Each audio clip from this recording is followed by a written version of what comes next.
Hello everyone, আসসালামু আলাইকুম। আমার আজকের রেসিপি রমজান স্পেশাল ছোলা ভুনা বা বুট ভুনা। ছোলা ভুনা করার জন্য প্রথমে আমি এখানে 1 কাপ ছোলা নিয়ে নিয়েছি। এখন দিয়ে দিচ্ছি পানি। 8 ঘন্টা পর ছোলাগুলো কিন্তু ফুলে ডবল হয়ে গিয়েছে। আর ছোলাগুলো সিদ্ধ করার জন্য চুলায় বসিয়ে দিয়েছি কড়াই। এখন দিয়ে দিচ্ছি ভিজিয়ে রাখা ছোলা। দিয়ে দিব পরিমাণ মতো পানি। এখন দিয়ে দিচ্ছি 1 চা চামচ লবণ। দিয়ে নেড়ে চেড়ে একটু মিশিয়ে দিব। এখন আমি ছোলাটা একটু উঠিয়ে দেখবো ছোলাগুলো সিদ্ধ হয়েছে কিনা। ছোলাগুলো কিন্তু চাপ দিতেই ভেঙে যাচ্ছে, তার মানে ছোলাগুলো কিন্তু সিদ্ধ হয়ে গেছে। মূল রান্নাতে চলে যাই। চুলায় বসিয়ে দিয়েছি একটা প্যানে দিয়ে দিচ্ছি তেল।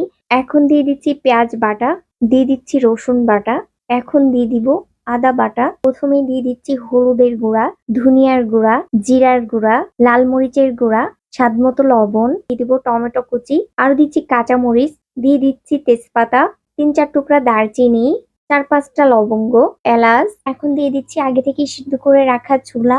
এরপর সবকিছু নেড়েচেড়ে ভালো করে মিশিয়ে মশলার সঙ্গে ছোলাটা কষিয়ে নিব। দিচ্ছি সামান্য একটু পানি। এরপর ঢাকনা দিয়ে ওয়েট করব পানিটা শুকিয়ে আসা পর্যন্ত। ছোলা ভুনাটা প্রায় হয়ে গিয়েছে। এখন আমি দিয়ে দিচ্ছি গরম মশলার গুঁড়া আর 4-5টা কাঁচা মরিচ। ঠিক এই পর্যায়ে এসে চুলা থেকে নামিয়ে এখন একটা পাত্রে উঠিয়ে নিব। ছোলা ভুনাটা দেখতে কত লোভনীয় হয়েছে, মাশাআল্লাহ, খেতেও অনেক মজা হয়েছিল। আল্লাহ হাফেজ।